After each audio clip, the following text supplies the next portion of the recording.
Welcome back, people. I have made a lot of progress in like the past few weeks, even though it's been like 2-ish months since the last time I posted. I was busy on vacation with schoolwork now, but last time I think I had the glove done, which here I have the flex sensors and stuff. I have that program now for it to actually affect the tentacles, which if I can get that running. But it works. I don't know, I had some issues where it was like I don't know, the string pulling it was an issue and I had to fix it a bit, which now I'm using. You won't be able to see it on the video because it's really small detail, but with the string it's like centering it more to the center. I did this like cone instead of like a sphere, whatever. The right battery. The battery, I think the battery's nothing new. And then I want to have the glove on before I actually give it the program to run. I have like a 10-second pause before everything starts to make sure I can get everything ready before it like breaks on me. It's also, I don't like using it often right now because it's missing a lot of its back, so the servos could fall out.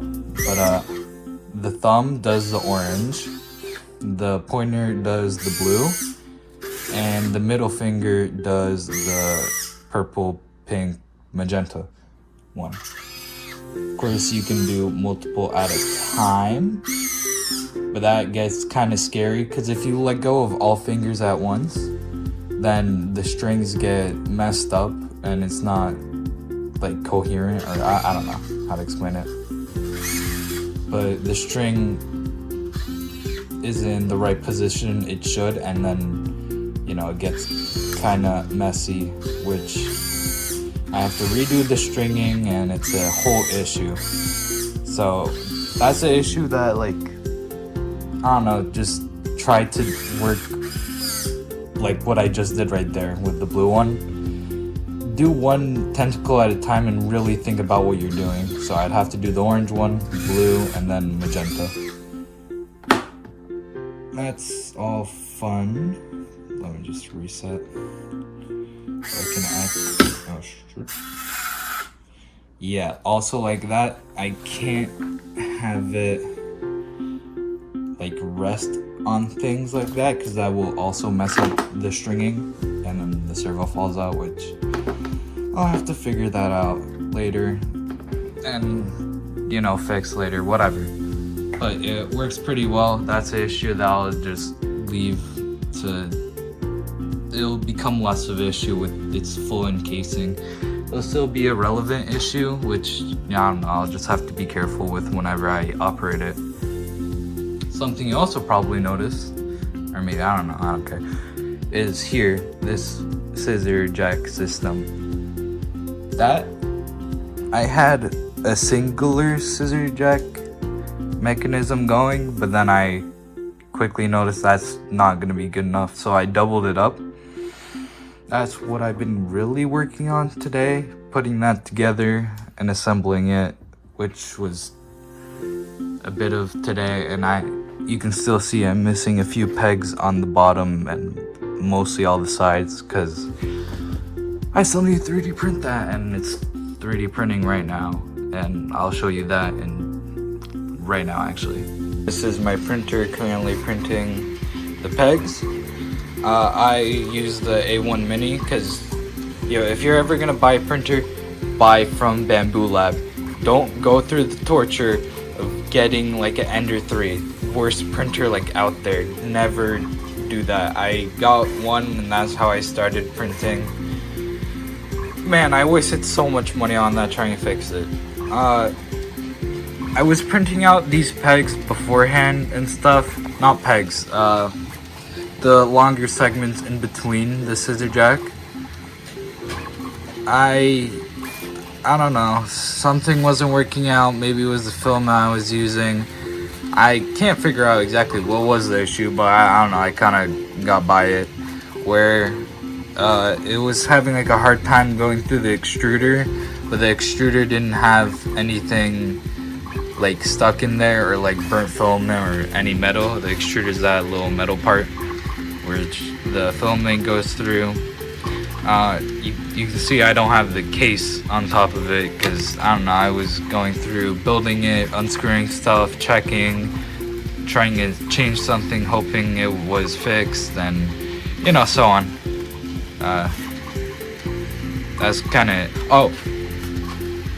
because that process took so long. Actually, not just that, but I also ended up using all my PLA Tough, which means I don't know, I'm just swapping to using orange filament now because it's just basically the same color as my old PLA Tough, which hopefully PLA is just gonna be strong enough barely to help the scissor jack get through it. But the scissor jack, it seems really strong. It's just a lot of friction because of all the pegs in between, and it's a lot. I'll show you that in just a moment. Back to where it all happens. Here we have the scissor jack. It's very big. It may not seem like it because it's popsicle sticks and PLA Tough and PLA. It's not heavy, but it has some weight to it, which, you know, is a bit annoying. I need this to be as light as possible so the motor doesn't like explode. But also, it's pretty hard to like extend it, and you know, you can hear that crunch in between, which is just a lot of friction and like PLA with bad layers, you know, kind of getting a bit destroyed. It's like not something I need to worry about. I'm just more worried about how hard it is to extend, and especially it would be for a motor. So I'm gonna need like besides, I was already planning to get like a really high torque motor for the extending, but now I'm gonna need like even stronger one, and I don't know how well that's gonna go. But I also want to explain a bit more of like the issue with the string, where it can like become an issue if it's just like laying down or something, and why it needs to be like always in the air when it's in use or like when I'm using it. So I already fixed the tentacle from like a few minutes ago. So I can pull this out, and because I'm pulling it out, it by extent also pulls out the string.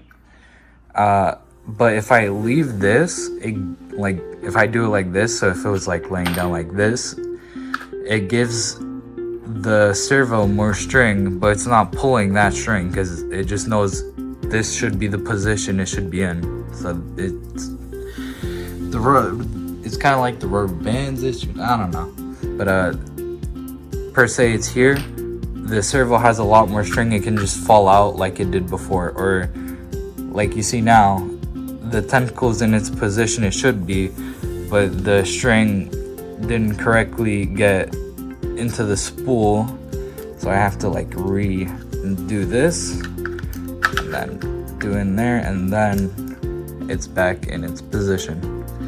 It's just kind of an annoying issue, which I can't really get past that. That's just how it is, and I have to be careful with it.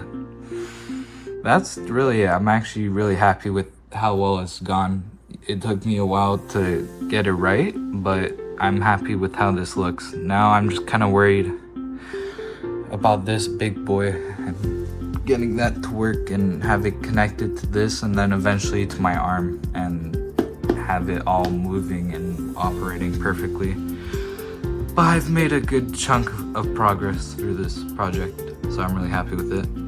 And that should be about it for this update. Bye.